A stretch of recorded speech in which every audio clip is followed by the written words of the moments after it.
Last Friday, the Biden administration published proposed regulations to significantly expand the regulation of firearms in this country.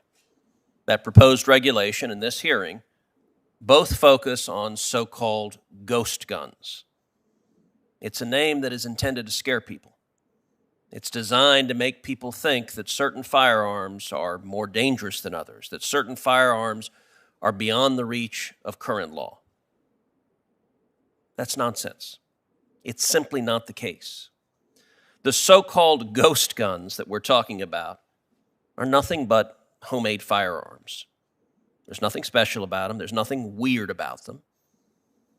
But advocates of aggressive gun control rely on ignorance to scare people.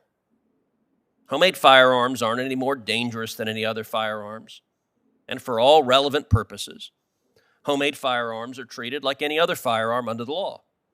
If a person commits a crime with a homemade gun, they will be prosecuted just the same as anyone else. If a felon makes a homemade gun, he's a felon in possession of a firearm and will be prosecuted. If a person knowingly sells a homemade firearm to a criminal, that person has committed a crime and will be prosecuted. Chairman Blumenthal observed that, quote, "We have no reliable metric as to any connection between crime and homemade firearms." That's another way of saying there are zero data, no evidence whatsoever that this is contributing to crime at all. This is a made-up problem. And yet here we are having a congressional hearing pretending that so-called ghost guns are a major issue. They aren't. And I look forward to the next hearing of this subcommittee on Civil War replica cannons and how dangerous those are as well. If we want to have a hearing on gun violence, there are real topics to discuss. Gun violence and violent crime is a real problem in this country. It's not the made-up problem of ghost guns, but in 2020, gun violence soared to rates not seen in 20 years, with over 19,000 people killed by homicides and unintentional death, not including suicides. Time magazine reported that gun violence surged in the city of Chicago in 2020, with shooting incidents increasing by over 50% and homicides by 55% when compared to 2019. New York, the 2020 murder rates increased by 37.3% and by 37.5% in Philadelphia compared to 2019 rates. These cities, of course, all have things in common. They're all run entirely by Democrats.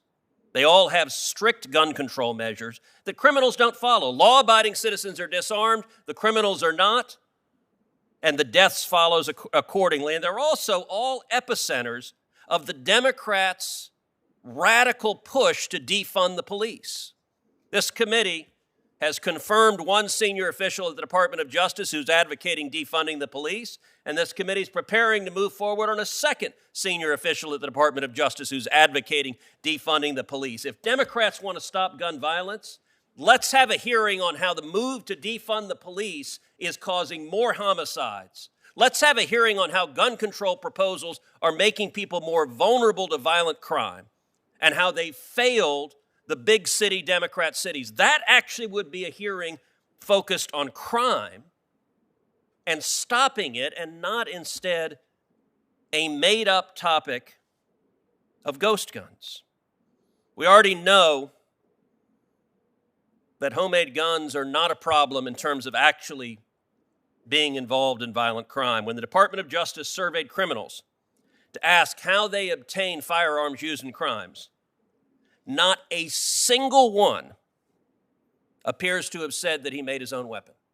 Hear that again. The Department of Justice asked violent criminals, where'd you get their guns? Zero said it was a so-called ghost gun. 43% of criminals got their firearms from underground markets. 6% stole them, and 25% of them obtained them from an individual.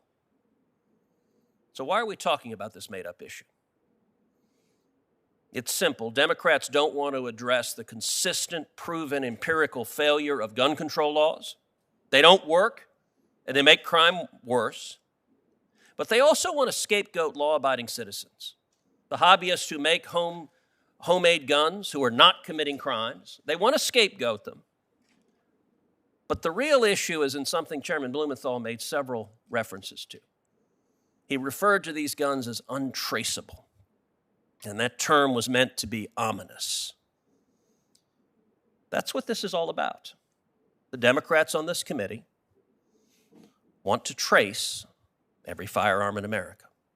They want a registry of every firearm in America. They want a government list of what guns there are, who owns them, how many they own them, and inevitably, when you see countries enact registries of firearms, the next step is confiscation, and numerous Democrats on this committee have advocated for confiscating firearms.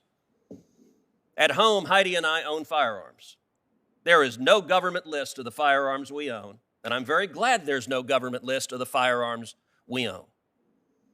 We have an amendment in the Bill of Rights, the Second Amendment, that protects the right to keep and bear arms. This hearing is not about some real threat that's producing violent crime. There is zero data to back up that this made-up phantom of ghost guns poses a real threat. Chairman Blumenthal wants to target violent crime. I would encourage him to join Senator Grassley and me in the Grassley-Cruz legislation that I introduced 9 years ago, targeting violent criminals, going after them, improving the background check system, improving the database, prosecuting felons and fugitives who lie trying to illegally buy a firearm. And I would note that when Grassley-Cruz was voted on the Senate floor in 2013 in the Democratic Senate, it got 52 votes on the Senate floor. It got 9 Democrats who voted in favor of it. The most bipartisan support of any of the comprehensive legislation, and the reason Grassley-Cruz didn't pass is Senate Democrats, including all 3 of the senators on the Democratic side of the aisle here today, voted against it and filibustered it, blocked real legislation targeting violent crime. Why? Because the objective instead is to target law-abiding citizens. That does nothing to stop crime, but it does a great deal to undermine our constitutional rights. I will note, finally, that as Chairman Blumenthal observed, there's a Rules Committee markup on legislation, S1 legislation many of us are referring to as the Corrupt Politicians Act. I'm going to spend the rest of the day in that Rules Committee markup, introducing and pressing a number of amendments. So unfortunately, I'm not going to be able to be here as ranking member. Senator Lee has very graciously agreed to participate in the hearing in my stead while I'm in the Rules Committee hearing.